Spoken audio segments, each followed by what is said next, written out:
मांग पर करनी होती है, विश्व बैंक की मांग पर करनी होती है। अब अगला हेडिंग क्या लीजिए, विश्व बैंक के कार्य। विश्व बैंक के कार्य।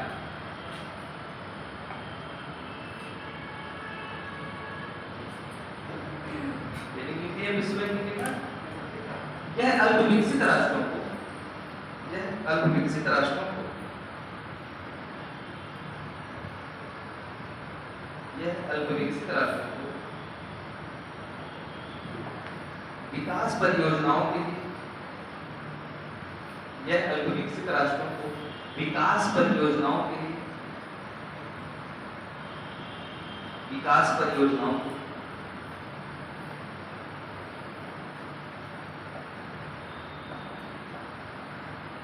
विकास परियोजनाओं के ऋण उपलब्ध कराता है, जो 5 से 20 वर्ष के लिए होता है, जो 5 से 20 वर्षों के लिए होता है। उसने तुम क्वेश्चन पूछ रहे थे कि वर्ल्ड बैंक कितने वर्षों के लिए लोन उपलब्ध कराता है, तो मैंने कहा था कि आप लिखते जाएंगे तो सारे जो आपकी क्यूरियोसिटी है, जो आपकी उत्सुकता है, उसके सारे जवाब मेरे इसमें मैक्सिमम ये है कि दिए हुए हैं, और उसके बावजूद भी आपका निष्ठा होता है तो उसको उसके लिए मैं पढ़ा दूँ। तो क्या लिखें आप लोग, जो 5 से 20 वर्ष के लिए उपलब्ध कराता है। बैंक सदस्य राष्ट्रों को, बैंक सदस्य राष्ट्रों को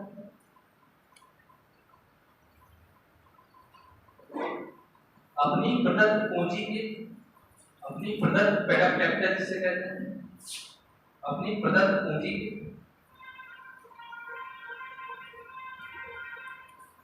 20% तक ऋण,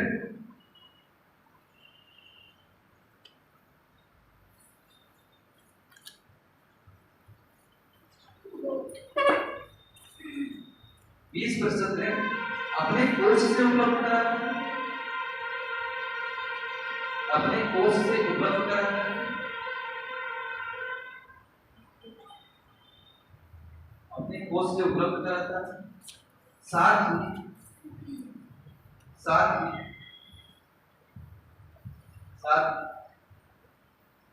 बैंक सदस्य संबद्ध देशों को, साथ ही बैंक संबद्ध देशों,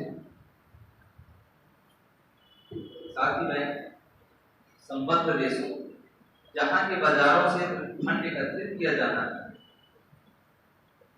जहां के बाजारों से फंड एकत्रित किया जाना है, जहां के बाजारों से फंड एकत्रित किया जाना है, और जिस देश की मुद्रा में ऋण दिया जाना है, और देश की मुद्रा, और जिस देश की मुद्रा में ऋण दिया जाना है,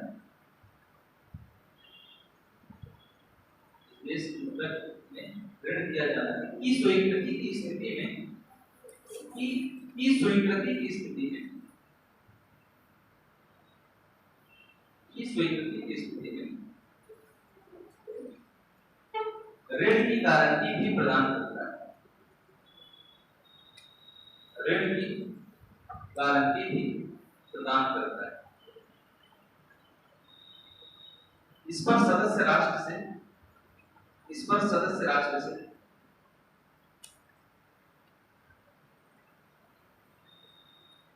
इस पर सदस्य राष्ट्र से 1 से 2% तक, 1 से 2% तक सेवा शुल्क लिया जाता है, से 1 से 2% तक सेवा शुल्क लिया जाता है।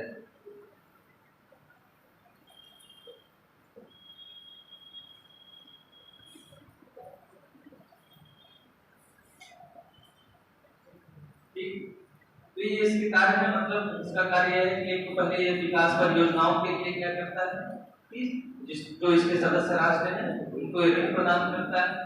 दूसरी चीज ऐसा भी है कि ऋण के साथ साथ यदि आप क्या है कि अपनी घरेलू बाजारों में आपकी जो सरकार की साख है वह एक तरफ से खराब हो गई है, उसके कारण क्या है घरेलू बाजार में कर्ज लेते हैं, तो उसके लिए भी क्या है एक क्रेडिट गारंटी का काम करता है, एक तरफ से सरकार को गारंटी प्रदान करता है।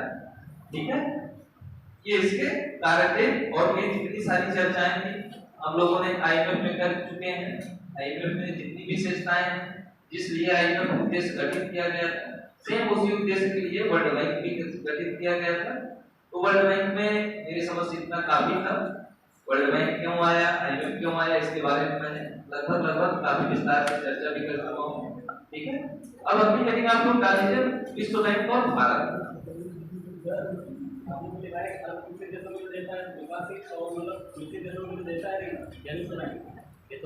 विकसित देशों को जरूरत ही नहीं पड़ती ज्यादातर, और यदि पड़ती है तो उसके सदस्य हैं जो विकासशील देशों के लिए बताइए जो सारी सुविधाएं हैं, तो विकसित देश भी तो उसके सदस्य राष्ट्र हैं कि नहीं?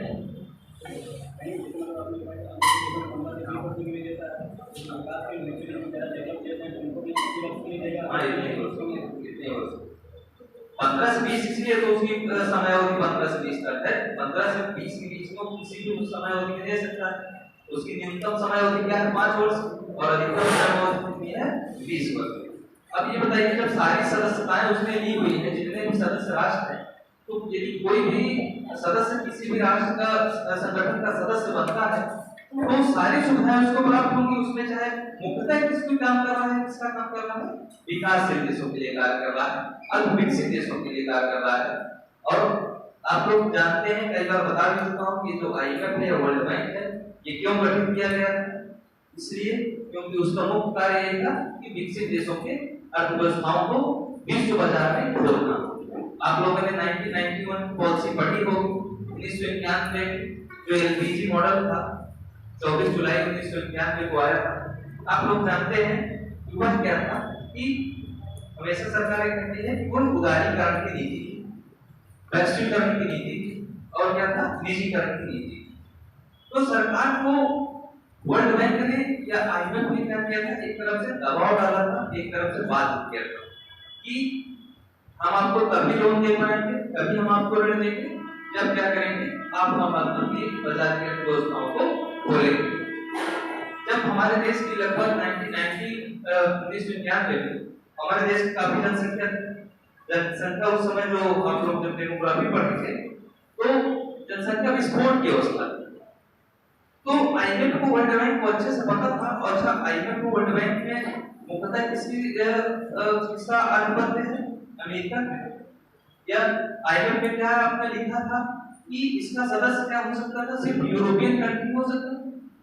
विश्व बैंक में आपने पढ़ा इसका सदस्य सिर्फ क्या है अमेरिकी ही हो सकता था।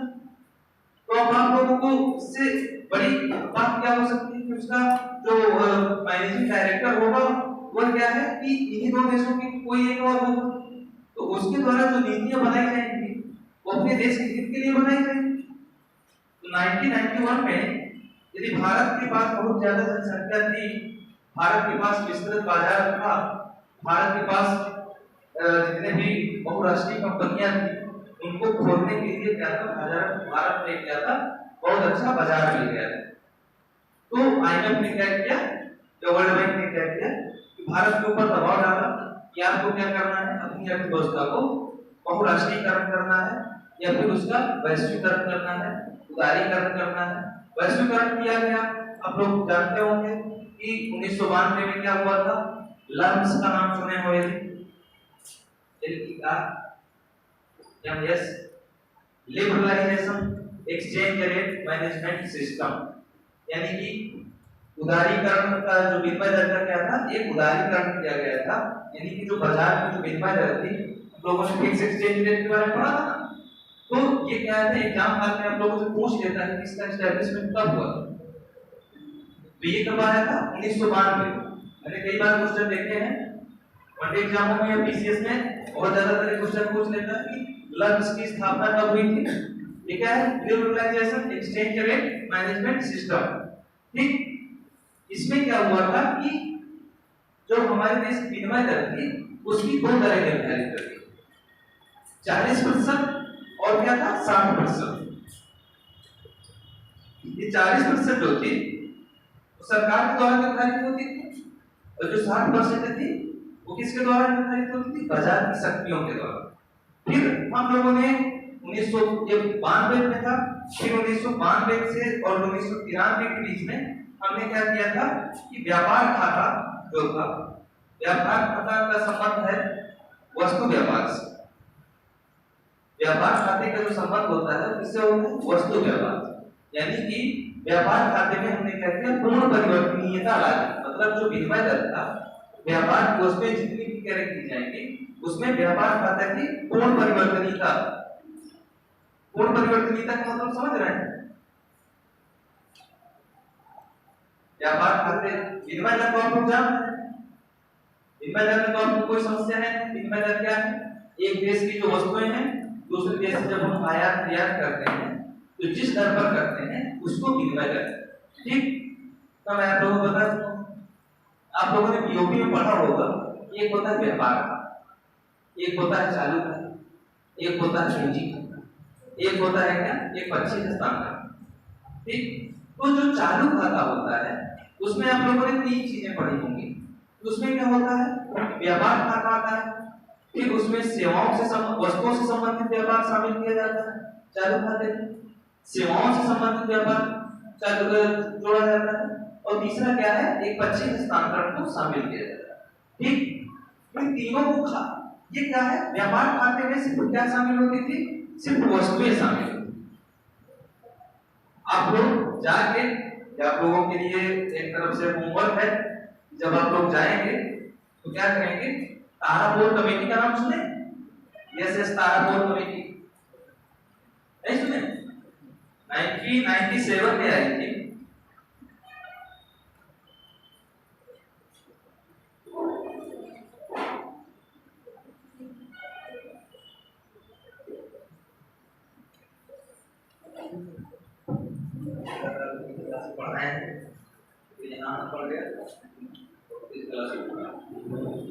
तो आप लोग जब तारापुर कमेटी पढ़ेंगे तो 1997 में वो पूंजी खाते की परिवर्तनीयता से संबंधित क्या किया था?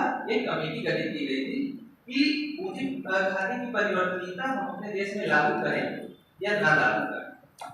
आप लोग तो व्यापार खाता पढ़ेंगे, चालू खाता पढ़ेंगे और फिर पूंजी खाता पढ़ेंगे, तब आप लोग समझेंगे कि तारापुर कमेटी क्या है और उसका क्या करना चाहते थे वो लोग। पूंजी खाते की परिवर्तनीयता तो उसी में आ जाता है जो मैं आप लोगों को एक दिन बताया होगा कि असंभाविता त्रिविधा की मैंने बात की होगी, इम्पॉसिबल त्रिविधि एक बोला था, याद है आपको? असंभाविता त्रिविधा क्या होती है? तो जब असंभाविता त्रिविधा की बात करते हैं वो आगे का मैटर है, आप लोग पहले इतना जान लें। व्यापार खाते में परिवर्तनीयता का मतलब यह है कि जब वस्तुओं से संबंधित अपने देश की वस्तुएं और दूसरे देश की वस्तुओं से आयात निर्यात करते हैं तो हम चाहे जितनी मात्रा में दूसरे देश की वस्तुएं क्रय कर सकें या दूसरे देश द्वारा जितनी मात्रा में हमारे देश की वस्तुओं को क्रय कर सकें, उसको क्या कहते हैं? व्यापार खाते की परिवर्तनीयता। समझा? व्यापार खाते की परिवर्तनीयता क्या है? व्यापार खाते की परिवर्तनीयता यह है कि जब हम अपने देश की वस्तुएं, सिर्फ अपनी वस्तुओं की बात की जा रही है, अपने देश की वस्तुओं का दूसरे देश में जितनी भी मात्रा में चाहे पूर्ण परिवर्तनीयता की गई थी 1992-93 में। पहले क्या था? वो विनिमय दर निर्धारित थी 92 में, 93 में हमने क्या किया कि व्यापार खाते की पूर्ण परिवर्तनीयता लागू की, जिसमें हम क्या कर सकते थे कि अपने देश की वस्तुएं चाहे जितनी मात्रा में दूसरे देशों से खरीद लें, चाहे अपने देश की वस्तुएं दूसरे देश में जितनी मात्रा में बेच सकें। ठीक, फिर 1994 में सबसे ज्यादा पूछा जाता है कि 1994 में क्या हुआ था? चालू खाते की परिवर्तनीयता लाई गई। 1994 में क्या था? चालू खाते की परिवर्तनीयता लाई गई। 1994 में चालू खाते की परिवर्तनीयता के बाद इसमें क्या हुआ कि हम सिर्फ वस्तुओं का भी व्यापार करते थे, अब हम क्या कर सकते थे कि सेवाओं से संबंधित जितनी भी वस्तुएं हैं चाहे हम निर्यात कर सकते थे और चाहे हम आयात कर सकते थे। 1997 में पूंजी खाते की परिवर्तनीयता के बारे में बात की गई, इसे तारापुर कमेटी गठित की गई। आज भी हमारे देश में पूरी तरह से पूंजी खाते की पूर्ण परिवर्तनीयता नहीं है। उसका रीजन यह है यदि हम पूर्ण परिवर्तनीयता ला लेंगे तो हमारे देश की जो विनिमय दर है पूरी तरह पर किस पर निर्भर हो जाएगी? बाजार की शक्तियों पर। फिर आज यदि डॉलर यदि 85 रुपए में 84 रुपए में है तो यदि 120 रुपए में भी हो जाएगा तो आज ये इसमें कोई कंट्रोल नहीं कर पाएगा। उसको कहते हैं पूंजी खाते की पूर्ण परिवर्तनीयता। इसलिए इसीलिए क्या है, लेकिन सरकार क्या कर रही है, क्योंकि उदारीकरण की नीति है, इसका आईएमएफ का एक सबसेक्शन है 8A 8B और 8 ये भी कुछ ऐसे करके मुझे एग्जैक्ट इसका याद नहीं है। तो ये आईएमएफ के सब सेक्शन में इन्हीं की पूंजी खाते से परिवर्तनीयता से या व्यापार खाते की परिवर्तनीयता, चालू खाते की परिवर्तनीयता से संबंधित क्या है, इसके सब सेक्शन है। तो जब आईएमएफ में आप विस्तार से पढ़ते हैं तो खाली आईएमएफ के बारे में आपको रूपरेखा बताई है, आईएमएफ अलग से टॉपिक या कोर्स चलाया जाए तो खत्म होगा तब। तो क्या बता रहा हूं मैं, तो ये परिवर्तनीयता के आधार पर तो जितने भी देश हैं, चाहे वर्ल्ड बैंक को चाहे मतलब वर्ल्ड बैंक है, ये संस्थाएं गठित की गई थी कि क्या हो विकसित देशों का भला हो सके। क्योंकि यदि परिवर्तनीयता लाएंगे तो क्या होगा, विदेशी हमारे देश को अपने ही एमएनसी जो है बहुराष्ट्रीय कंपनियां खोल पाएंगे और बहुराष्ट्रीय कंपनियां खोलेंगे तो क्या होगा, उससे उनके देश का व्यापार बढ़ेगा, उनके बाजार का विस्तार बढ़ेगा और हमारे देश में मांग खपत होगी।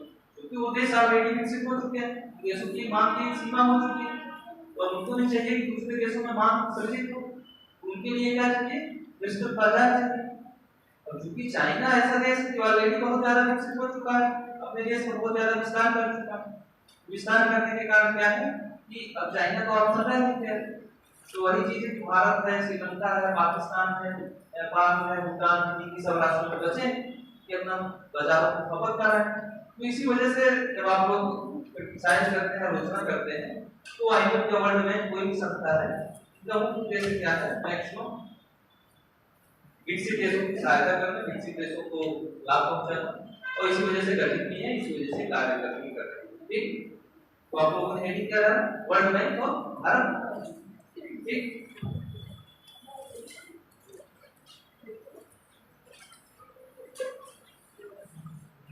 विश्व बैंक ने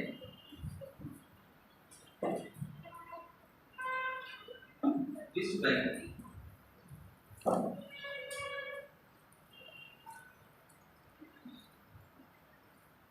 बैंक लगभग 75% यानी 75%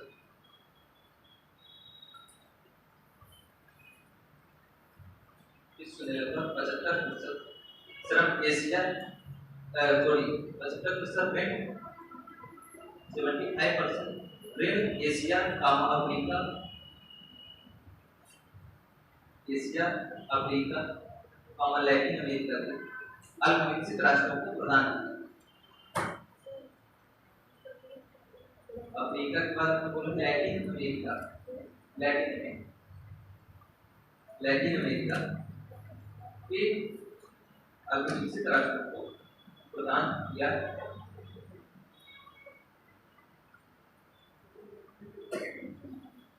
तथा यूरोपियन विकसित राष्ट्रों को, यूरोपियन तथा अन्य विकसित राष्ट्रों को, तथा यूरोपियन तथा अन्य विकसित राष्ट्रों महज 25% ही ऋण प्रदान किया।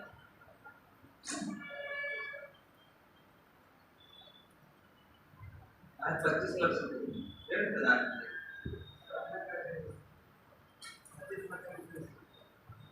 हाँ 25%। अभी आप लोगों को फिर थोड़ा सा उत्सुकता हुई होगी, फिर थोड़ा सा क्यूरियोसिटी हुई होगी। अल्प विकसित राष्ट्रों को 75% दिया है और विकसित राष्ट्रों को 25% ही दिया है। और ये भी मैं बता रहा हूँ कि ये विकसित देशों के पक्ष में थोड़ा सा विरोधाभास आया हो गया। मुझे अंदाजा लग चुका था, मैं सोचा एक बार फिर बताऊंगा, लेकिन आपको उत्सुकता इतनी ज्यादा बढ़ गई कि मुझे फिर से आना पड़ गया। तो देखिए, ये बताइए कि अल्प विकसित राष्ट्र है, मैं आज ओझा जी का और ओझा का नाम आप लोग सबसे सुना है, उनका एक वीडियो बहुत अच्छा दिया हुआ था। उन्होंने महात्मा गांधी और चंद्रशेखर आजाद के बारे में बहुत ही अच्छे तरीके से समझा रहे थे, बता रहे थे। तो वहीं से मैं भी आप लोगों को घुमा के उन्हीं की कहानी से अपनी तरफ लाऊंगा। ठीक है, उन्होंने बहुत तारीफ से बताया कि भगत सिंह, उनसे क्वेश्चन पूछा गया कि भारत देश को कौन आजाद कराया? कोई कहता है गांधी, कोई कहते हैं चंद्रशेखर आजाद है, भगत सिंह। तो उनसे पूछा गया कि तुमने तो बहुत अच्छा जवाब दिया कि देखिए गांधी का काम कुछ और था, आजाद का काम कुछ और था। गांधी जी यदि देश विशाल जन समुदाय नहीं एकत्रित किए होते तो हम चंद्रशेखर आजाद कहाँ से युद्ध कर लेते, किसके नाम पे युद्ध कर लेते? गांधी जी क्या कर रहे थे? फौज इकट्ठा कर रहे थे और चंद्रशेखर आजाद उसका उपयोग कर रहे थे, है ना? कर रहे थे कि नहीं? और इसके बाद नहीं कर रहे थे। वो सर खुद का उनका संगठन था युवा वर्ग, उनका संगठन था। संगठन में लोग कहाँ से आए? उनके संगठन में लोग कहाँ से आए? उनके अंदर खुद ऐसा ये बताइए कितने लोगों का संगठन? महज कितने लोगों का संगठन रहा होगा? 10 का, 20 का, 50 का, 100 का। लेकिन गांधी का काम क्या था? पूरे समुदाय, पूरे समाज को एक साथ जोड़ रहे थे। गांधी का काम क्या था? हमेशा गांधी क्यों सक्सेस हो गए? क्योंकि वो हर एक समुदाय से, हर एक वर्ग से लोगों को अपनी ओर आकर्षित कर लिया, अपनी ओर आकर्षित कर लिया। उनके वर्ग में हर एक, चाहे मुस्लिम हो, हिंदू हो, सिख हो, ईसाई, जितने भी वर्ग के लोग थे सबको अपने ओर एकत्रित कर लिया। अब विशाल जन समुदाय शामिल हो गया। अब जब वो शांत हो जाते थे या फिर 1920 के बाद जो 6 साल के लिए जेल गए, तो जो जोश था आप लोगों में, एक जैसे होता है ना कि क्रिकेट खेलने के लिए खाली मैदान दे दिया जाए, बल्ला दे दिया जाए आप लोगों को, तो सब लोग बैट पकड़ के और गेंद पकड़ के खड़े हो जाते हैं। इसी तरह जिसको बैडमिंटन खेलना पसंद है वो क्या करेगा कि बैडमिंटन लेके रख दिया जाए और चिड़िया बल्ला रख दिया जाए और कैसे उठा उठा के मारना शुरू कर दे। अलग अलग खेल है, अलग अलग वर्ग से लोगों को पकड़ के ला के रख दिए और उनका फाइनल किसने उठाया? भगत सिंह। और भगत सिंह अपने तरीके से अपना काम करते थे, आजाद अपने तरीके से अपना काम करते थे। तो जो विकसित देश थे तो इनको यदि ऋण नहीं प्रदान किया जाएगा तो इनके देश की अर्थव्यवस्था, ये बताइए अमेरिका का इंफ्रास्ट्रक्चर डेवलपमेंट का मतलब समझ रहे हैं ना? आधारभूत संरचना जिसे कहते हैं, बिजली पर व्यय करना, सड़क बनवाना, परिवहन बनवाना या फिर इंफ्रास्ट्रक्चर डेवलपमेंट, किसी भी देश की आधारभूत संरचना का विकास करना। तो क्या अमेरिका आगे आधारभूत संरचना का पहले विकास करेगा तब आपके देश में उत्पादन खोलेगा, औद्योगिक इकाइयां खोलेगा? जो बहुराष्ट्रीय कंपनियां हैं, मल्टीनेशनल कंपनियां हैं, अमेरिका में हो गई, जापान में हो गई या इंग्लैंड में हो गई, बड़े बड़े जो विकसित देश उनके हैं, उनका काम क्या होता है कि आप उनको अच्छे से अनुकूल वातावरण प्रदान कर दीजिए और उस अनुकूल वातावरण प्रदान करने के बाद क्या करें, हम वहां आए और अपने उद्योग खोलें और उद्योग खोलने के बाद अपना उत्पादन करना शुरू करें। आप लोग देखते होंगे जितने भी मॉल खुले हुए हैं, जितने भी रिलायंस हो गया, जेटब्रांड हो गया, जो भी मॉल आप लोग देखते हैं, जितने भी बड़े बड़े मॉल देखते हैं, शोरूम देखते हैं अलग अलग कंपनियों के, ये क्या ग्रामीण क्षेत्रों में खुले होते हैं? नहीं खुले होते हैं। उनको क्या चाहिए? एक आधार चाहिए, एक ऐसा एटमॉस्फेयर चाहिए जहां पर वो क्या कर सके, ये सब सारी चीजों को एस्टैब्लिश कर सके। और आप भी, मैंने अभी बताया है कि वो क्या करता है? ऋण देता है, आपको अनुदान नहीं देता, वो आपको क्या करता है? ऋण दे रहा है। आप हमसे ऋण ले लीजिए, आप अपने देश की अर्थव्यवस्थाओं का विकास कर लीजिए और फिर हमको आने दीजिए, क्योंकि हम ऋण तभी देंगे जब आप ये सब सारी चीजें अपनाएंगे, लिबरलाइजेशन लाएंगे, ग्लोबलाइजेशन लाएंगे, तभी हम आपको ऋण देंगे। मतलब आप ऋण देंगे तभी हम ऋण देंगे जब आप हमारे देश की मतलब जो बहुराष्ट्रीय कंपनियां हैं उसको अपने देश में आने की अनुमति देंगे, हमारे खोलने की अनुमति देंगे, हम अपने उद्योगों को वहां स्थापित करें, तभी आप हमको ऋण देंगे। ठीक, और ऋण आपको दे दिए, आप पहले अर्थव्यवस्था का अपना विकास कर लीजिए। इसलिए देखिए वही हाल है कि मछली के तेल में मछली को तल लेना। मछली का तेल है, मैं खाली मछली कभी खाया नहीं, जानता हूं, एक सुना था कहीं। तो वो कह रहा है कि आपको क्या कर रहे हैं, वो लोग ऋण दे रहे हैं कि आप अपनी अर्थव्यवस्था का विकास कर लीजिए, और जैसे आपकी अर्थव्यवस्था विकास होगी, क्योंकि आप बात रहे हैं कि आप क्या करेंगे, अपनी इकोनॉमी को वैश्वीकरण करेंगे, ग्लोबलाइजेशन लाएंगे। ग्लोबलाइजेशन लाएंगे नहीं कि हमारी जो कंपनियां हैं वो आपके यहाँ प्रवेश करेंगे और आपके यहाँ का जो भी रिसोर्सेस है उसका यूटिलाइजेशन करेंगे और उसका शोषण करेंगे। ठीक, बात समझ में आई? 75% की ऋण दे रहा है और उनको 25% की दे उनको भी रहा है जो गरीब है, जो विकसित है। आप लोगों ने देखा होगा जितनी भी जो अफ्रीकन कंट्रियां और भी सब अफ्रीकन कंट्रियां, कोई भी नई चीज उत्पादित होती है, कोई भी नई वैक्सीन बनाई जाती है, कोई भी नई चीज की जाती है, तो क्या करते हैं, इनके ऊपर ट्रायल करना शुरू होता है। वहां जाएंगे देखें कि नहीं, जानकारी है इस बात की कि नहीं, सब उन्हीं के ऊपर विचार के ऊपर ट्राई होता है। और नाम उधर क्या हो जाएगा कि हमने वैक्सीन ली, इसको सब अफ्रीकन कंट्रियों और भी क्यों कहेंगे, क्योंकि वो देखना चाहते हैं कि ये सर्वाइव कर ले जाएंगे कि नहीं। यदि ये सर्वाइव कर लेंगे तो उसके बाद फिर ये करना शुरू करेंगे। ठीक है,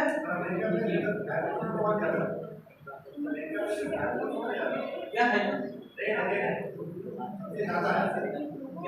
क्या कौन सा रेट? देखिए कोई भी देश की विकास करता है, कोई भी देश विकसित होता है तो उसके ऋण की आवश्यकता उसको पड़ती है। अमेरिका में विश्व में सबसे ज्यादा ऋण है तो अमेरिका सबसे ज्यादा डेवलप है। ठीक है, वो हर एक देश का कहीं ना कहीं ऋण होता है। तो अब आप ऋण का भारत का नहीं है ना, लेकिन अमेरिका की अर्थव्यवस्था भी हमारे देश से काफी ज्यादा विकसित है कि नहीं।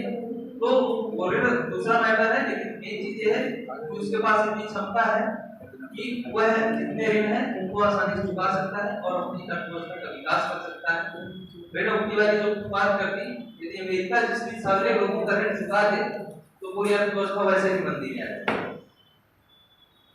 अमेरिका का चाइना अमेरिका को कितना ज्यादा कर्जा दिया हुआ है, यदि खाली अमेरिका क्या करे, चाइना का सारी कर्जा लौटा दे तो चाइना की पूरी अर्थव्यवस्था ध्वस्त हो जाए। अमेरिका तो चला ही जाएगा, डूब जाएगा, लेकिन साथ में चाइना भी डूब जाएगा। ठीक है, ये जो ग्लोबल का जो कॉन्सेप्ट है वो बहुत ही व्यापक आर्थिक रूप से अस्तित्व क्या होता है कि जब चाइना के ऊपर जब आप लोग ऋण वापस करेंगे तो जो आपके शेयर की डिमांड है, शेयर की कीमतें हैं वो क्या होंगी, चाइना की डाउन होना शुरू हो जाएंगे। डॉलर क्या होगा, आपका बहुत ज्यादा डिक्लाइन हो जाएगा। चाइना जब आप अपना ऋण वापस करेंगे, अमेरिका से ऋण वापस करेगा तो डॉलर नहीं करेगा, तो जब डॉलर को भारी मात्रा में क्या करेगा, वो दूसरे देश में जाएगा तो डॉलर की जो मूल्य है वो कम हो जाएगी कि नहीं हो जाएगी। आपकी गुडविल कम हो जाएगी। जो अंतरराष्ट्रीय स्तर पर जो इस समय 85 रुपए में चटक रहा है, याद है 50 रुपए, तो अमेरिका चाइना के पास क्या जाएगा, डॉलर ही जाएगा।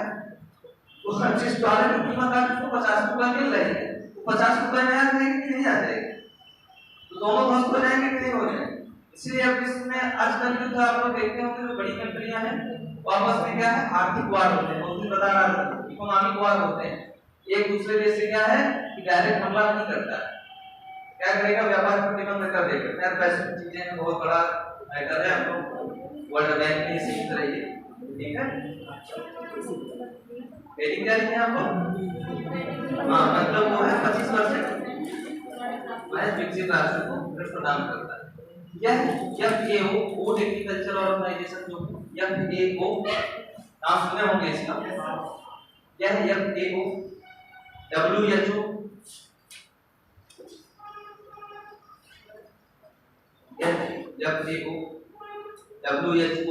WHO World Health Organization, UNESCO,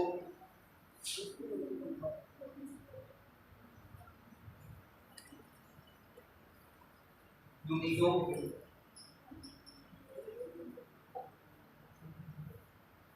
आदि संस्थाओं के माध्यम से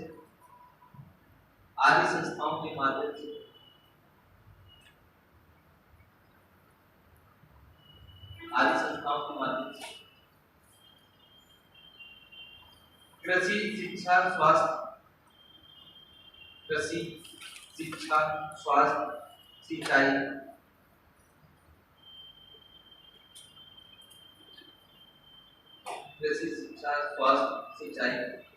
वह जलापूर्ति जैसे योजनाओं के लिए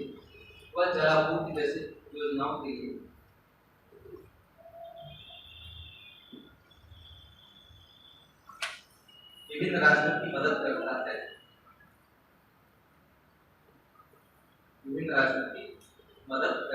है। पैराग्राफ चेंज कर लीजिए।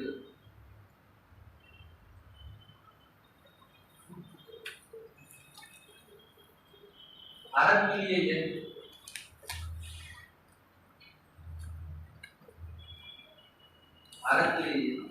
मिलेनियम डेवलपमेंट गोल्स का नाम सुना? मिलेनियम डेवलपमेंट गोल्स का नाम नहीं सुना? मैं सोच रहा हूँ क्या वर्ल्ड बैंक खत्म करके जाऊंगा, लेकिन इसका नाम ले लेता हूँ, उसी को आप लोग गिरदान जैसे उनके हिला देते हैं। क्रिकेट जानते हैं कि नहीं? तो हम लोगों ने नाम को वैसे ऐसे मुंडी हिलाता रहता है, ऐसे जैसे तो आप लोग ऐसे ऐसे ना करके ऐसे करते रहते हैं। तो मिलेनियम डेवलपमेंट गोल जो बताइए, सस्टेनेबल डेवलपमेंट गोल का नाम सतत विकास लक्ष्य। तो सतत विकास लक्ष्य का समय अवधि कितनी है उस दिन बताया 2015 से 2030 के बीच में। तो जब 1990 में क्या हुआ था कि सहस्त्राब्दी विकास लक्ष्य भी निर्धारित किए गए। सहस्त्राब्दी विकास लक्ष्य मिलेनियम डेवलपमेंट गोल भी कहते हैं।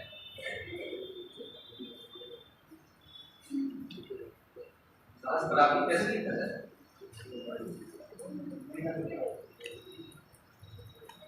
एक लीजिए का सारे सही का लिखा होगा सहस्त्राब्दी विकास लक्ष्य।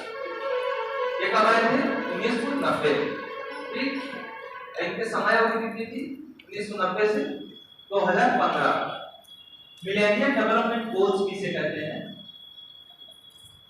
ये 1990 से 2015 के बीच में किसी भी सेम उसके जो सस्टेनेबल डेवलपमेंट गोल है उसी का ये क्या है, पहले की एक तरफ से कड़ी है। जब आप लोग सतत विकास लक्ष्य पढ़ेंगे तो जिस दिन कोई अच्छी बुक पढ़ेंगे तो उसके पहले मिलेनियम डेवलपमेंट गोल के बारे में भी सारी चीजें दी हुई होंगी। उसी के आगे की कड़ी क्या है? सतत विकास लक्ष्य है। इसी के जस्ट क्या है, जब इसका 25 वर्ष समय पूरी हो गई तो आप लोगों ने 1912 में पढ़ा होगा फ्यूचर की वांट्स, भविष्य की ओर जो उसका भविष्य की आप लोग क्या देखते हैं। 1912 में फ्यूचर की वांट्स मिनिस्ट्री जो सम्मेलन हुआ था, कभी एनवायरमेंट इशू के बारे में चर्चा होगी। पर्यावरण कौन पढ़ाया है? कोई पढ़ाया है? पर्यावरण नहीं पढ़े हैं आप? पढ़ा रहे हैं।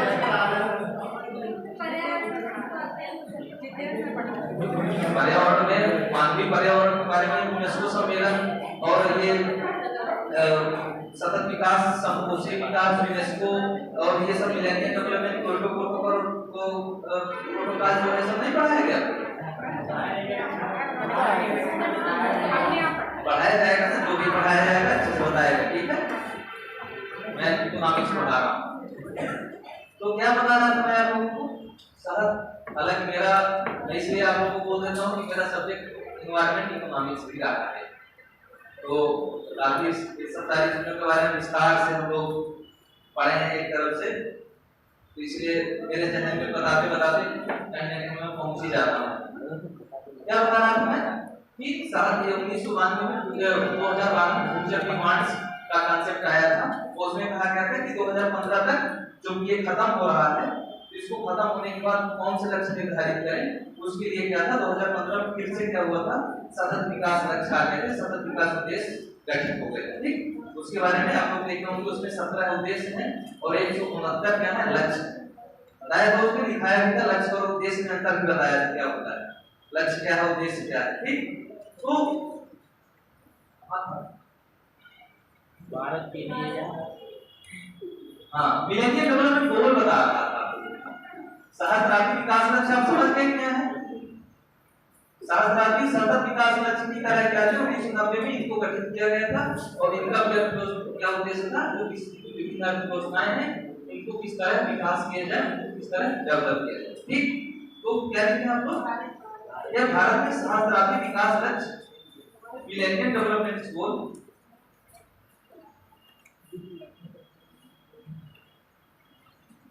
प्राप्त करने के लिए, मिलेनियम डेवलपमेंट गोल प्राप्त करने के लिए रियायती दरों पर, रियायती मतलब सस्ती दरों पर, रियायती दरों पर भारत सरकार को ऋण उपलब्ध कराया है। भारत सरकार को ऋण उपलब्ध कराया है।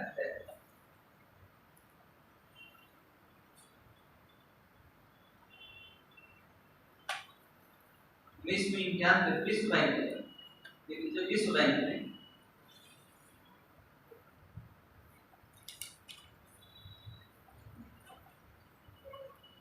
विश्व बैंक 1991 में संरचनात्मक समायोजन कार्यक्रम, संरचनात्मक समायोजन कार्यक्रम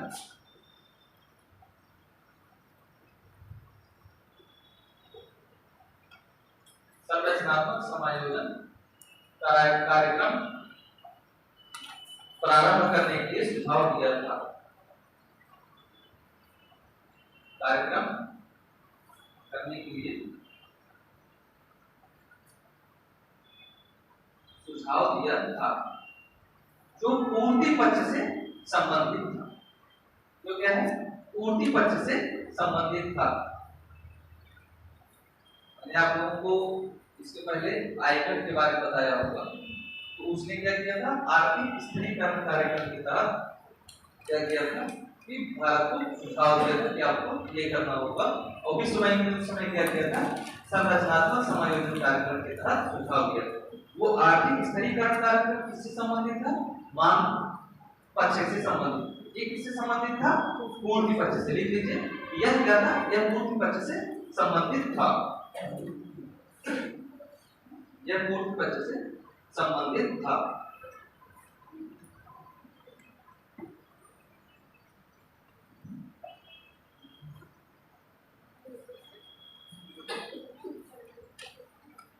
विश्व बैंक में काफी चर्चा हो चुकी है, बंद कर देते हैं इसको। अभी आप लोग एक क्या लिखे? आईडीए अंतरराष्ट्रीय विकास परिषद। आईडीए अंतरराष्ट्रीय विकास परिषद।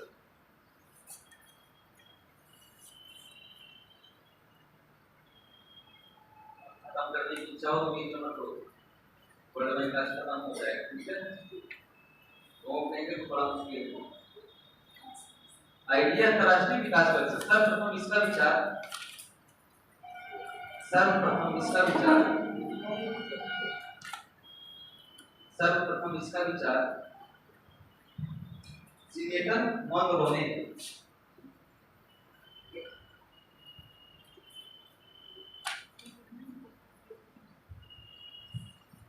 सर्वप्रथम इसका विचार सीनेटर मोनरो ने रखा।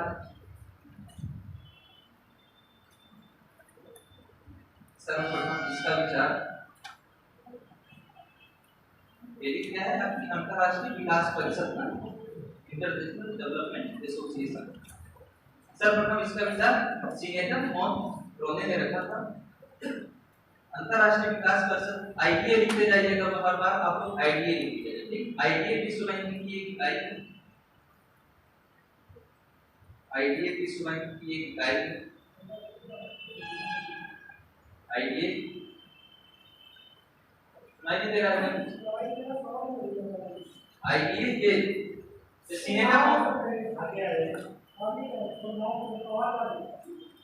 सीनेटर मोनरो का नहीं नाम समझ में आया?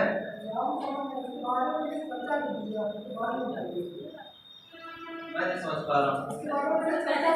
हाँ, इसी में चर्चा की।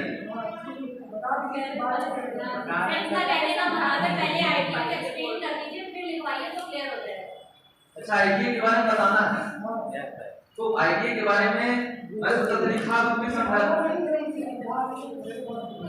अब पता नहीं यहाँ के सारे लोग जो बहुमत है वो गूगल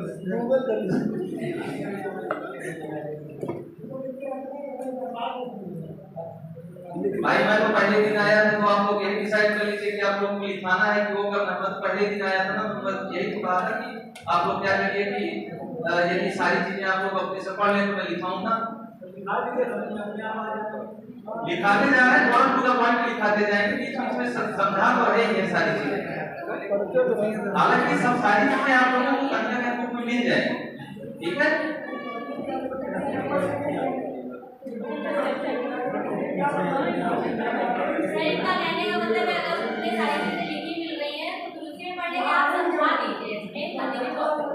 यहाँ बहुत सारे ऐसे लोग हैं जिनके पास बुक भी नहीं है ना। तो इन लोगों की समस्या को हम क्या कर सकते हैं? बताओ, बुक में मेन चीज है ना लोगों के पास।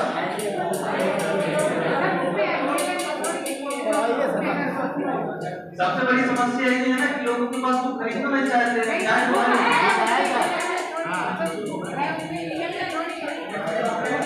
ठीक है, हम लोग लिख लीजिए। लिखने में सुन लीजिए, आपस में लड़ाई झगड़ा की बात नहीं है। मैं लिखने में फायदा ये है, मैं जो लिखा रहा हूँ उसका सबसे बड़ा फायदा ये है कि एक बुक में ये चीजें नहीं है। सबसे बड़ी बात ये और 4 ये किसी की खरीदने की हिम्मत नहीं। जो स्टूडेंट लाइफ में जो आप लोगों का बैकग्राउंड है मुझे अच्छे से पता है। ये जो लाइन लिखी हुई है सीनेटर कौन उन्होंने, ये परीक्षा वाणी में जो इकोनॉमिक्स की जो भारतीय अर्थव्यवस्था आती है परीक्षा वाणी में लिखा मिलेगा। मेरे पास बौद्धिक प्रकाशन की जो भारतीय अर्थव्यवस्था है वो रखी है, मेरे पास जो ये रमेश सिंह है वो रखी है, मेरे पास भारतीय अर्थव्यवस्था की सर्वेक्षण विश्लेषण रखी है, और मेरे पास जो आर्थिक भारतीय अर्थव्यवस्था की दृष्टि की बुक आती है वो रखी है। मैं 4 बुकों को जब देखता हूँ तब आपके पास आता हूँ और चारों से कुछ ना कुछ कंटेंट लेके आता हूँ। ठीक है, तो चारों जब कंटेंट लेके आता हूँ तो मुझे नहीं लग रहा कि आप लोग चारों चीजें पा जाएंगे, चारों चीजें आप लोग लिख लेंगे। इसीलिए मैं क्या कर रहा हूँ, जानबूझ के लिखाना शुरू कर दिया हूँ कि एक एक लाइन जो है आपकी वो कहीं ना कहीं क्या है कि किसी बुक में दी हुई है, किसी बुक में नहीं दी हुई। तीनों बुक में मैंने जो देखा हुआ है सर्वेक्षण विश्लेषण जो रमेश सिंह है और तीसरी क्या है अर्थदृष्टि, इनमें से किसी में यह नाम नहीं लिखा हुआ। अब मान लीजिए मल्टी चॉइस क्वेश्चन में आपने मुझसे पूछ लिया सिग्नेचर कौन उन्होंने आईडीए को स्थापित करने के लिए सबसे पहले सुझाव किसने दिया था, तो आप कह देंगे कि आईडीए को पढ़ाया जा चुका है लेकिन हमको बताया नहीं गया, दिखाया नहीं गया। ये चीज आप लोग इसीलिए मैं जानबूझ के फिर लिखाना भी शुरू किया हूं कि 3-3 4-4 जगह से मटेरियल है मेरे पास। ठीक, लिखते जाइए आप लोग। सर्वप्रथम इसका विचार सीनेटर मॉन्रोने ने रखा था। आईटी विश्व बैंक की एक इकाई है जो आईबीआरडी की पूरक संस्था है, जो आईबीआरडी की पूरक संस्था है। इसकी स्थापना 24 सितंबर 1960 में हुई थी। इसकी स्थापना 24 सितंबर 1960 में हुई थी।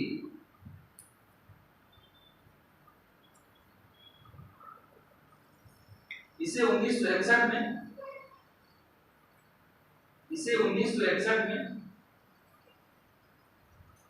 यूएनओ की एजेंसी बनाया गया। इसे 1961 में यूएनओ की एजेंसी बनाया गया।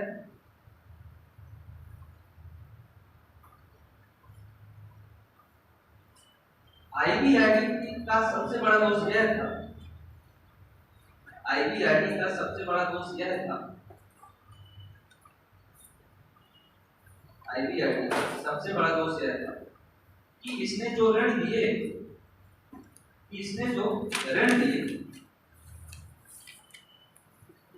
उनकी अवधि छोटी तथा उन पर ब्याज की दर ऊंची रही।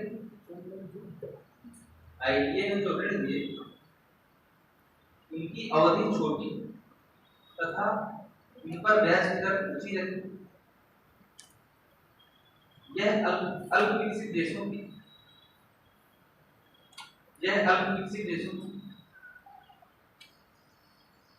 दीर्घकालिक ऋण संबंधी आवश्यकता की पूर्ति नहीं कर सकता।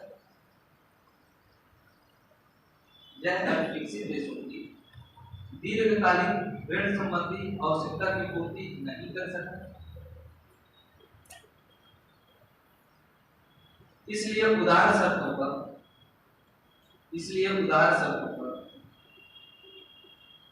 ऋण देने के उद्देश्य से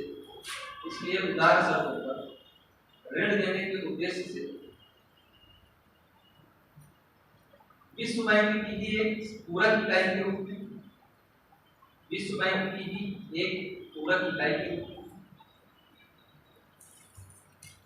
इसलिए उदार शर्तों पर ऋण देने के उद्देश्य से विश्व बैंक की ही एक पूरक इकाई के रूप में आईडीए की स्थापना हुई थी।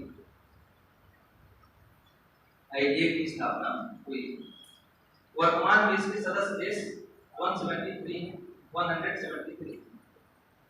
वर्तमान में इसके सदस्य देश 173। ठीक, उद्देश्य लिख लीजिए इसके। उद्देश्य क्या है इसके? आर्थिक विकास को बढ़ावा देना या प्रवर्तित करना। नंबर 1 पॉइंट है उद्देश्य आर्थिक विकास को प्रवर्तित करना,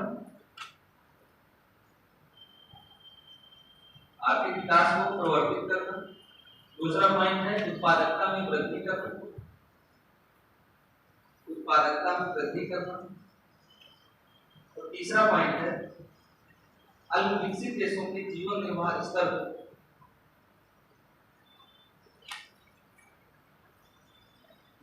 अल्प विकसित देशों के जीवन निर्वाह स्तर को ऊपर उठाना,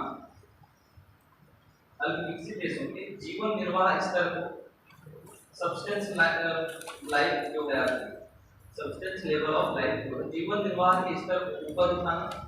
और चौथा पॉइंट आप लोग डाल लीजिए 3P, तो चौथा पॉइंट डाल लीजिए 3P, 3P, ठीक है। चौथा पॉइंट क्या है 3P, मैं 3P बता रहा हूँ क्या है।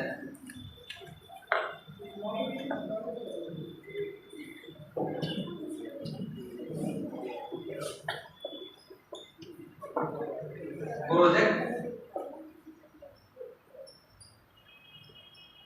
प्रेफरेंस, और तीसरा क्या है पॉवर्टी।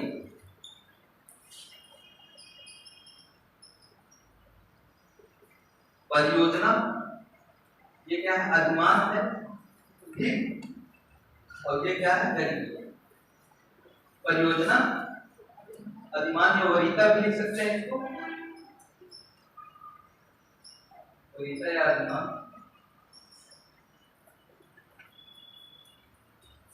तीसरा क्या है पॉवर्टी, ठीक।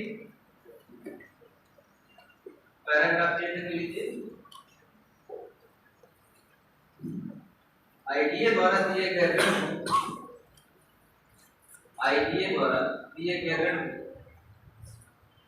सॉफ्ट लोन या उदार ऋण कहा जाता है।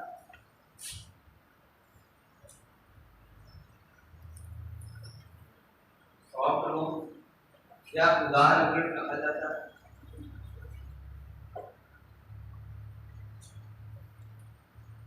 क्योंकि इसकी अवधि बहुत ही अधिक लंबी, क्योंकि इसकी अवधि बहुत ही अधिक लंबी तथा ब्याज दर बहुत ही कम होती है, तथा ब्याज दर बहुत ही कम होती है।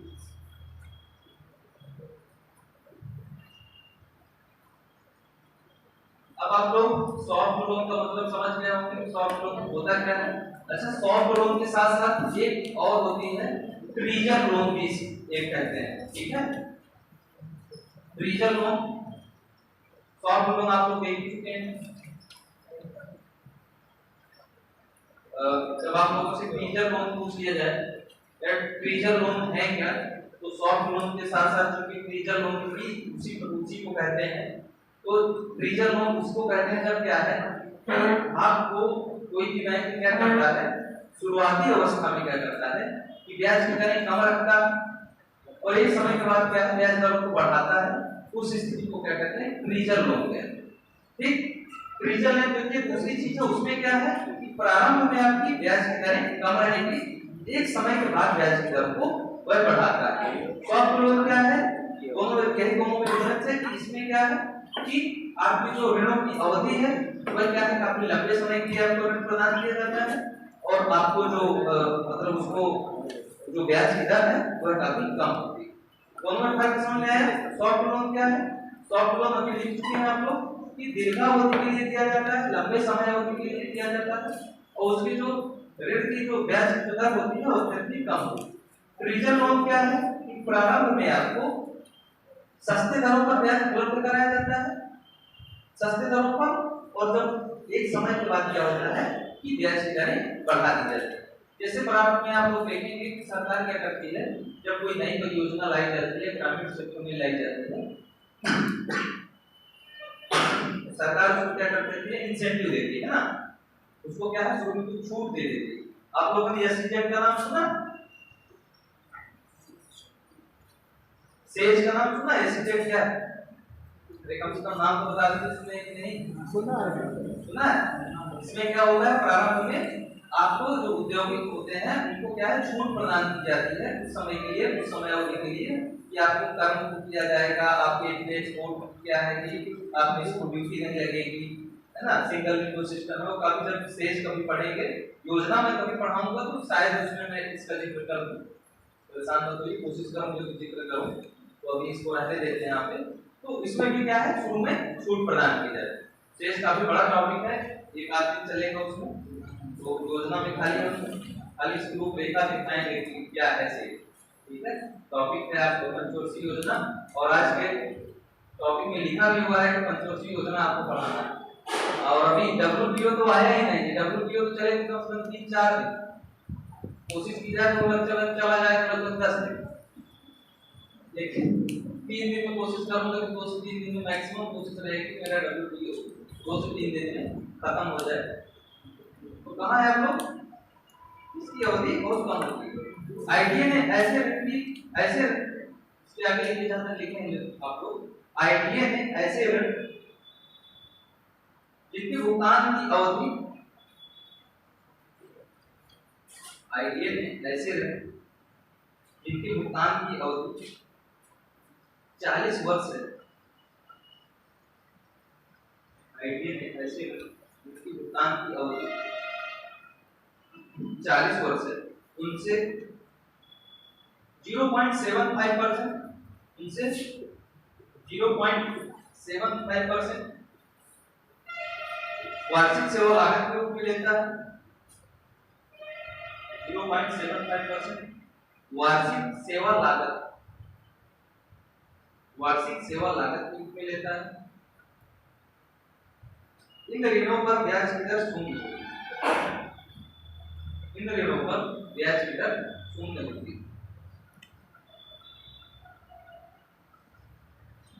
ऋण के भुगतान के समय में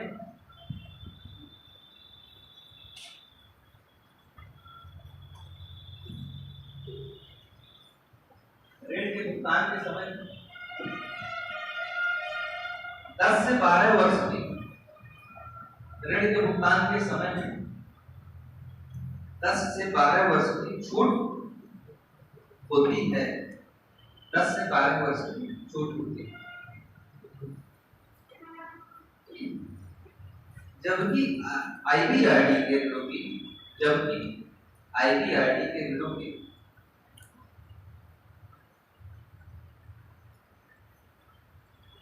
आईबीआरडी के ऋणों की परिपक्वता अवधि, परिपक्वता अवधि अधिकतम 30 वर्ष है, अधिकतम 30 वर्ष है, जिसमें 5 वर्ष का ग्रेस पीरियड सम्मिलित है, जिसमें 5 वर्ष का ग्रेस पीरियड सम्मिलित है। आईडीए में इसमें 5 वर्ष का ग्रेस पीरियड, ग्रेस का मतलब नहीं समझ रहे हैं, मतलब आपको एक तरफ से छूट प्रदान कर दी जाए, ग्रेस पीरियड, ठीक है।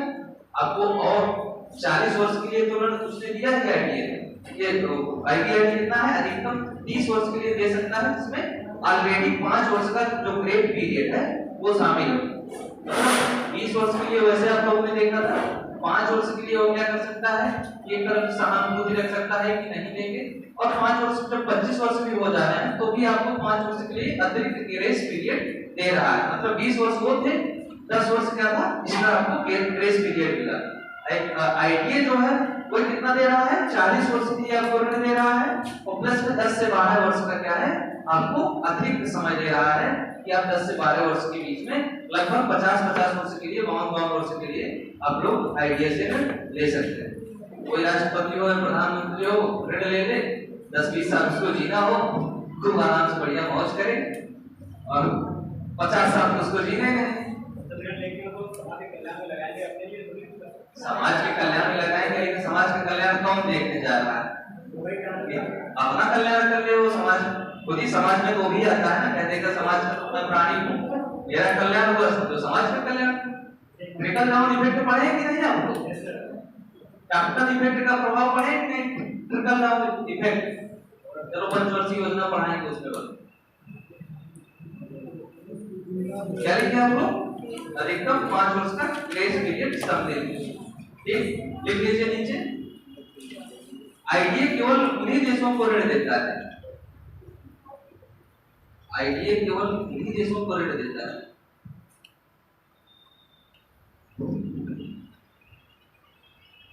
आईडीए केवल उन्हीं देशों को ऋण देता है जिनकी प्रति व्यक्ति वार्षिक आय, जिनकी प्रति व्यक्ति वार्षिक आय,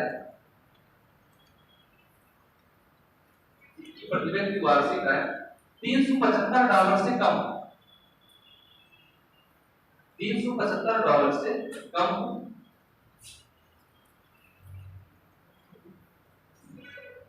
$375 से कम।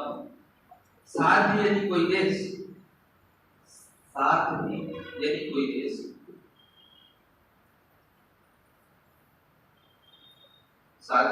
देश जिसके प्रति व्यक्ति आय इससे कम हो, साथ ही यदि कोई देश जिसकी प्रति व्यक्ति आय इससे कम हो पर उसके पास पर्याप्त मात्रा में पूंजी स्रोत है, पर उसके पास पर्याप्त मात्रा में पूंजी स्रोत है। साथ ही यदि कोई देश जिसकी पर कैपिटल इनकम प्रति व्यक्ति आय इससे कम हो पर उसके पास पर्याप्त मात्रा में पूंजी स्रोत हो,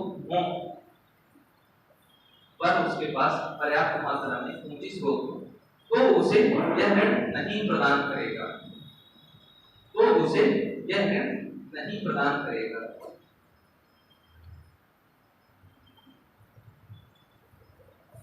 पैराग्राफ चेंज कर लीजिए। भारत को आर्थिक सहायता देने के उद्देश्य से भारत को आर्थिक सहायता देने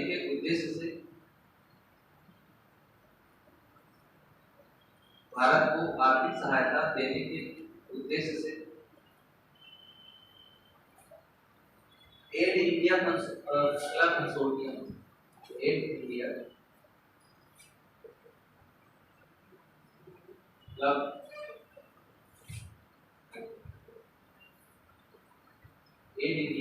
क्लब कंसोर्टियम की स्थापना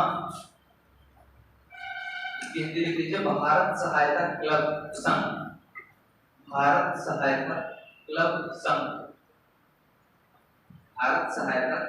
संघ की स्थापना 1958 में हुई। भारत सहायता क्लब की स्थापना 1958 में हुई। 1958 में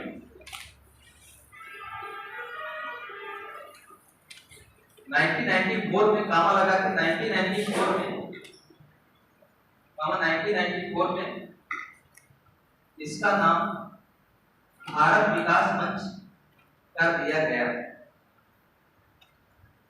1994 में इसका नाम भारत विकास मंच कर दिया गया।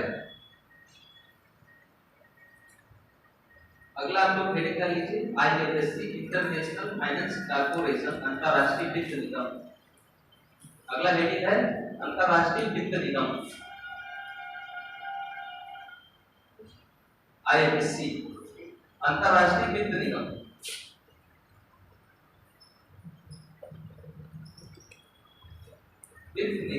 ठीक, इसकी स्थापना जुलाई 1956 में हुई थी। इसकी स्थापना जुलाई 1956 में हुई थी।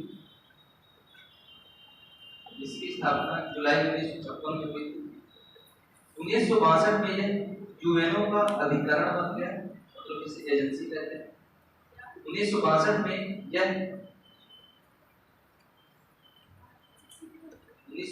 में यह यूएनओ का अभिकरण बन गया। अभिकरण मतलब एजेंसी हो, अभिकरण बन गया। वर्तमान में इसके 185 सदस्य देश, वर्तमान में इसके 185 सदस्य देश।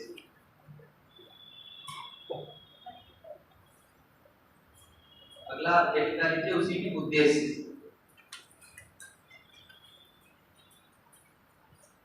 पहला पॉइंट है निजी क्षेत्र के विकास सुधार और विस्तार को प्रोत्साहित करना। निजी क्षेत्र के विकास सुधार और विस्तार को प्रोत्साहित करना।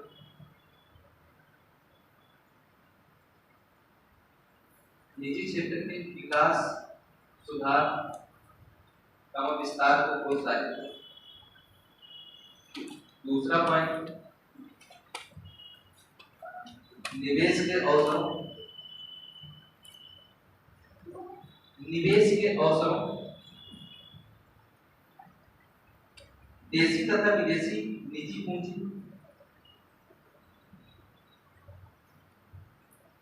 निवेश के अवसरों, देशी तथा विदेशी निजी पूंजी,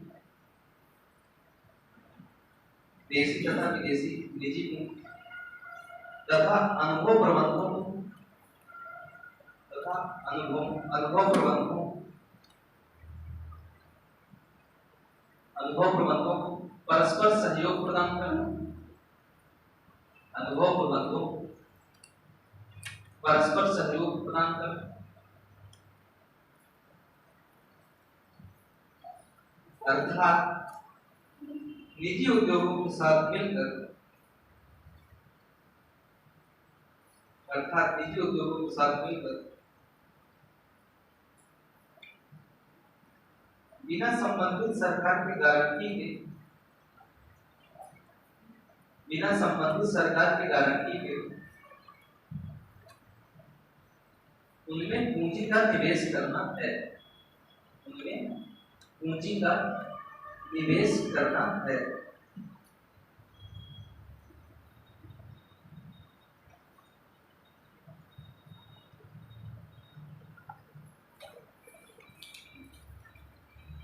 में पूंजी का निवेश करना है।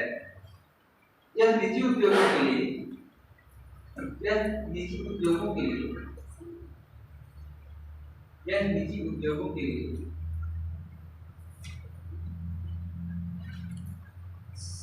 एक समाशोधन ग्रह, एक समाशोधन ग्रह, समाशोधन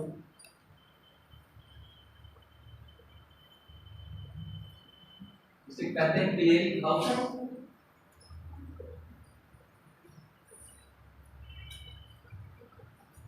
क्लियरिंग हाउस के रूप में कार्य करता है।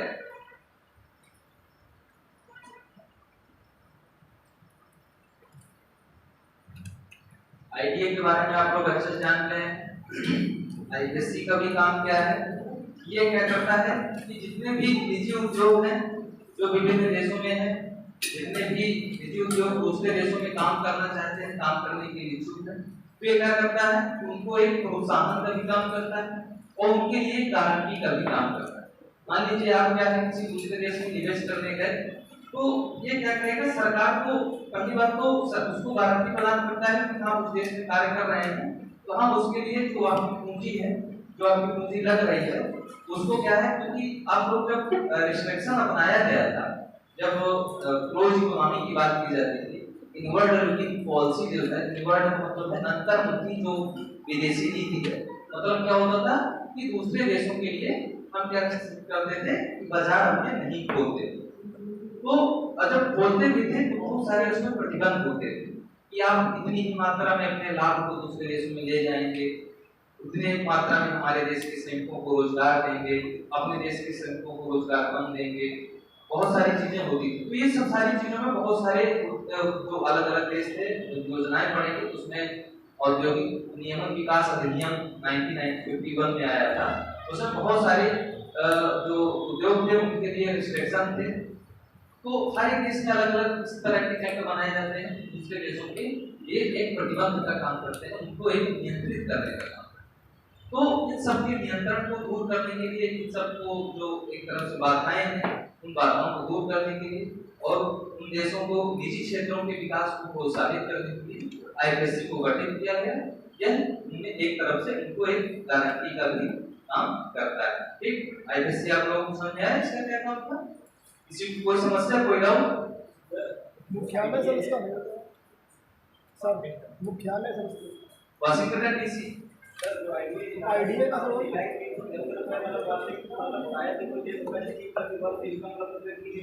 इनकम लिखा होगा उसमें, डॉलर $375। भारत की इस समय कितनी है आपको इनकम पता है? 1200 ना? भारत की जब 2022 में 1200 है, तो ये कब गठित किया गया था? 1960, और अभी भी यही है 375। तो यही तो कह रहे हैं, वही तो मैं आप लोगों को समझाने की कोशिश कर रहा हूँ कि ढोल के नीचे कौन चीजें चल रही हैं। बड़ा सा इतना बड़ा पुरंदा रखा हुआ है, लेकिन उसके मानक क्या है? आप ईडब्ल्यूएस का फॉर्म का नाम सुने? सुने ना?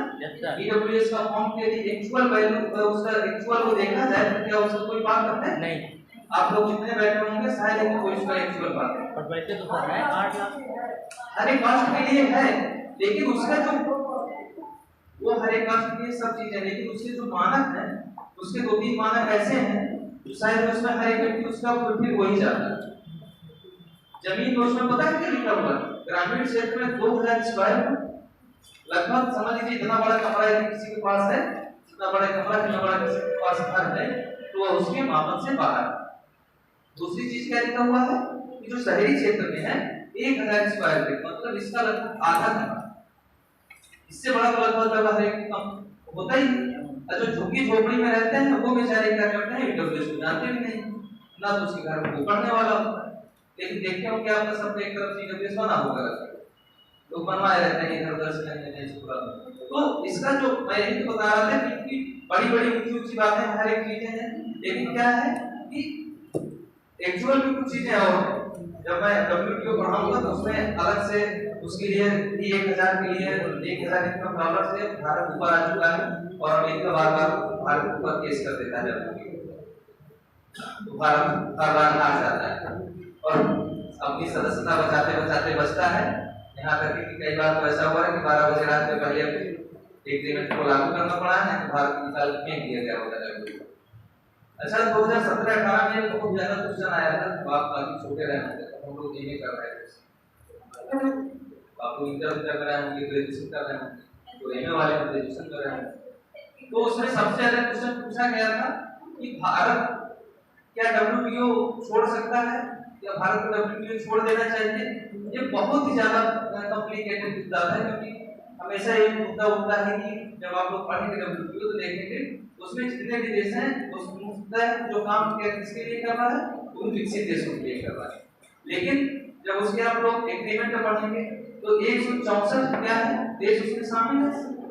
164 देश में लगभग 28 या 29 मुद्दे हैं। एक देश से कितने मुद्दे जुड़े हुए हैं? 28 से 29 जुड़े हुए हैं, मुझे एग्जैक्ट कभी याद नहीं आ रहा है, लगभग 28 या 29 के आसपास। तो 164 में 29 का मल्टीप्लाई कर दीजिए, इसका मतलब है आपके जो संगठन है इतने देशों से आपका कहीं ना कहीं जुड़ा हुआ है सदस्यता, तो क्या इतने देशों से एग्रीमेंट एक साथ हट जाना आसान बात है? हमेशा ये बहुत समय यूपीएससी का मेंस का क्वेश्चन था, ये बहुत ही चर्चित क्वेश्चन था कि डब्ल्यूटीओ भारत की क्या भूमिका है, क्या भारत को इससे अलग हो जाना चाहिए कि नहीं होना चाहिए, भारत को क्या करना चाहिए। तो भारत झुनझुनवाला दैनिक जागरण में कभी कभी निकालते हैं बहुत अच्छा लेख, उनकी जब कभी आर्टिकल आया करे तो उनका आर्टिकल जरूर पढ़ा करिए। दैनिक जागरण में ये आप लोग भारत झुनझुनवाला का लेख पढ़ते हैं तो बहुत ही गजब तरीके से समझाने की कोशिश करते हैं, बहुत मजा आता है उनकी चीजें बताने, और उन्होंने सिद्ध किया है कि डब्ल्यूटीओ से आपको भारत को अलग हो जाना चाहिए और धीरे धीरे उसको क्या करना चाहिए, अलग होके एक अलग सारी चीजें बताना चाहिए। तो कभी जब डब्ल्यूटीओ बताएंगे तो उसके बारे में चर्चा करेंगे। फिलहाल अभी आप लोग अगला जो पॉइंट है उसको लिख लीजिए, मीगा बहुराष्ट्रीय निवेश गारंटी एजेंसी, बहुराष्ट्रीय निवेश गारंटी एजेंसी। आपको पढ़ने की इच्छा होगी नहीं आप लोग? होगी सर, कितने लोगों की इच्छा है पढ़ने? अच्छा कल तो अभी संडे नहीं है, मैं संडे के लिए सोच रहा था, संडे को भी पढ़ लेंगे, संडे को सब लोग लगभग गायब है, नहीं सर नहीं संडे के लिए सभी लोग आ जाएंगे, तो किसी दिन 2-3 घंटे की चर्चा हो, फिर लिखाएंगे भी और बताएंगे भी, झगड़ा भी नहीं होगा। लिखवा नहीं रहे हो, कुछ लोग लिखवाने वाले हैं, कुछ लोग समझने वाले हैं, लेकिन दोनों चीजें देखा जाए तो कायदे से दोनों चीजें जरूरी हैं। मैं जो लिखवा रहा हूँ वैसी चीजें नहीं है जो आपको हर एक लाइन समझाता रहा, बस आप ये है कि आपकी गति स्लो हो गई, जिस गति से आप लोग चल रहे थे वो गति स्लो हो गई है, बाकी ऐसी कोई चीज नहीं लिखी है जो मैं आप लोगों को समझाने का प्रयास न करता हूँ और समझाता ना हूँ। तो यहाँ तक कि मुझे पता भी चल जाता है कि ये क्वेश्चन आप लोगों को समझ नहीं आ रहा होगा, इसको मुझे बताना चाहिए, वो भी मैं आप लोगों को एक्स्ट्रा बताता हूँ। बस आप लोगों की गति धीमी है, गति धीमी है तो उसका मैं नहीं कुछ कर सकता हूँ, बाकी समझा भी ना हूँ ऐसी बात नहीं है, खाली लिखा ही रहा हूँ, हर पॉइंट को जो भी क्रिटिकल जो टफ है, हर एक पॉइंट को चाहता हूँ कि आपको समझाऊं कि लिखा दूं इसके बारे में, क्योंकि जो चीजें बोल जाता हूँ यहाँ से तो सुनने में तो बहुत अच्छा लगता है, लेकिन मुझे नहीं लगता कि 15-20 दिन बाद, 1 महीने बाद आपको चीज याद है। तो क्या लिखना है आप लोग? दूसरा पॉइंट, बहुपक्षीय निवेश गारंटी एजेंसी। अगला पॉइंट है मल्टीलेटरल इन्वेस्टमेंट गारंटी एजेंसी, बहुपक्षीय निवेश गारंटी एजेंसी। इसकी स्थापना अप्रैल 1988 में हुई थी। इसकी स्थापना अप्रैल 1988 में हुई थी। इसके कुल सदस्य 182 हैं। इसके कुल सदस्य 182 हैं। इसका उद्देश्य लिख लीजिए। इसके कुल सदस्य 182 हैं। उद्देश्य लिख लीजिए। इसका उद्देश्य उत्पादक कार्यों के लिए निवेश के प्रवाह को प्रोत्साहित करना, उत्पादक कार्यों के लिए निवेश के प्रवाह को प्रोत्साहित करना, उत्पादक कार्यों के लिए निवेश के प्रवाह को प्रोत्साहित करना, निवेश के प्रवाह को प्रोत्साहित करना। निवेश प्राप्त करने वाले देश की सरकार, निवेश प्राप्त करने वाले देश की सरकार, निवेश प्राप्त करने वाले देश की सरकार, निवेश प्राप्त करने वाले देश की सरकार तथा विदेशी निवेशकों के बीच, तथा विदेशी निवेशकों के बीच परस्पर विश्वास उत्पन्न करना, परस्पर विश्वास उत्पन्न करना तथा निवेश अवसरों की जानकारी दिलाना है, तथा निवेश अवसरों की जानकारी दिलाना है, निवेश अवसरों की जानकारी दिलाना है। मीगा से गारंटी प्राप्त करने के लिए, मीगा या IGA, इसका फुल फॉर्म है, ठीक है, मल्टीलेटरल इन्वेस्टमेंट गारंटी एजेंसी, इसको आप लोगों ने लिखा है बहुराष्ट्रीय निगम, कंपनी जो भी लिखे हैं गारंटी लिखे हैं। तो मीगा से गारंटी प्राप्त करने के लिए, मीगा से गारंटी प्राप्त करने के लिए आवश्यक है कि मीगा को आप लोग मीगा ही ना बोलिएगा, ठीक है, MIGA है, ठीक है, इसे समझिएगा। मीगा से गारंटी प्राप्त करने के लिए आवश्यक है कि निवेश किन्हीं परियोजनाओं में किया जाए, निवेश किन्हीं परियोजनाओं में किया जाए जिनका निवेश किन्हीं परियोजनाओं में किया जाए जिनका सामाजिक तथा पर्यावरण संबंधी स्तर, जिनका सामाजिक तथा पर्यावरणीय संबंधी स्तर उच्च कोटि का है,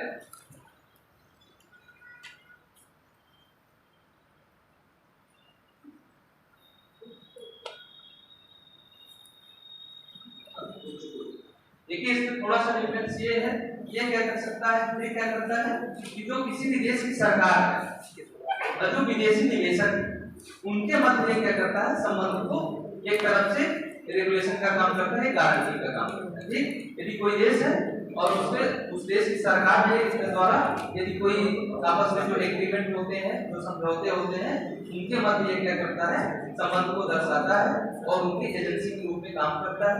साथ ही क्या है कि जितने भी उसके लिए आवश्यक है या उसी क्षेत्र में निवेश के प्रोत्साहन देता है जो क्या है, पर्यावरण से संबंधित है, सामाजिक क्या है, समाज के कल्याण से संबंधित। ठीक, पर्यावरण से संबंधित होना चाहिए और दूसरी चीज क्या है, समाज के कल्याण से संबंधित होना चाहिए।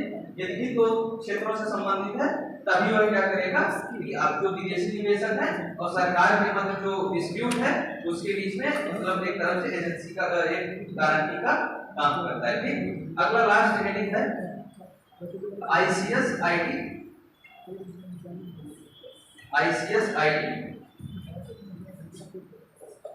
International centre of settlement international centre of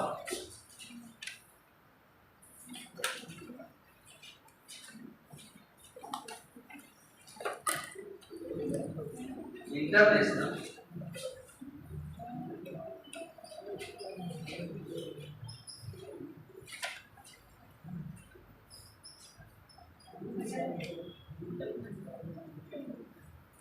international centre of settlement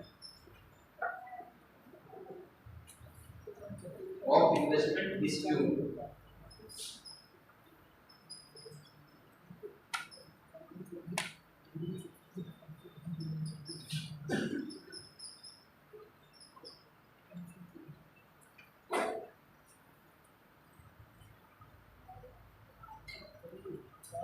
इसकी स्थापना 1966 में हुई थी। इसकी स्थापना 1966 में हुई थी। विश्व बैंक ने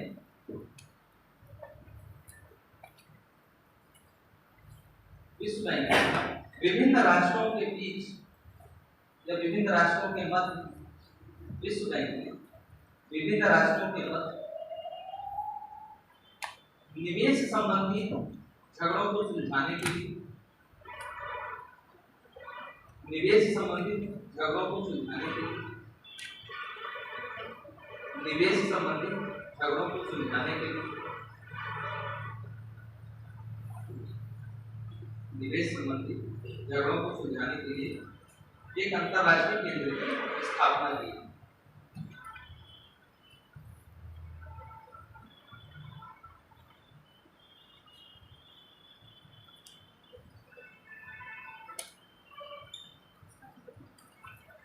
यह भारत पाकिस्तान के बीच नदी जल विवाद पैराग्राफ चेंज कर लीजिएगा। यह भारत पाकिस्तान के बीच नदी जल विवाद कहाँ मिस्र इंग्लैंड में सुएज नहर विवाद मिस्र और इंग्लैंड के मध्य सुएज नहर विवाद मिस्र और इंग्लैंड के मध्य सुएज नहर विवाद आदि मामलों में सफलतापूर्वक मध्यस्थता की है। आदि मामलों में सफलतापूर्वक मध्यस्थता की है। ठीक है, आज के लिए काफी है। कुछ दिक्कत है क्या इसको? क्या हुआ इसको?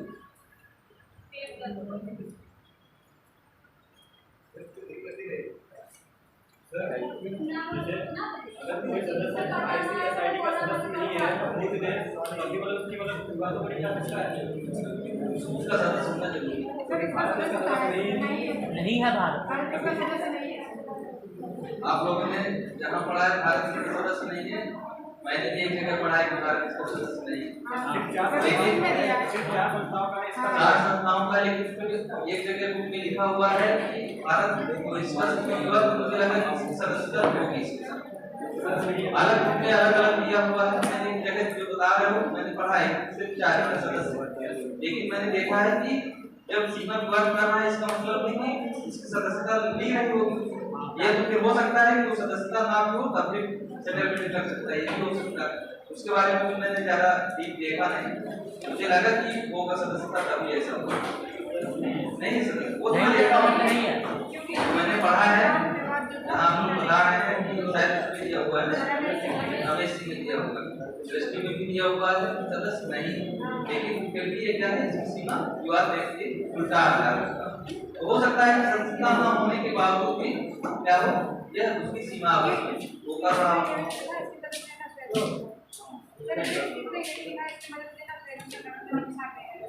आप लोग वहाँ जाएंगे तो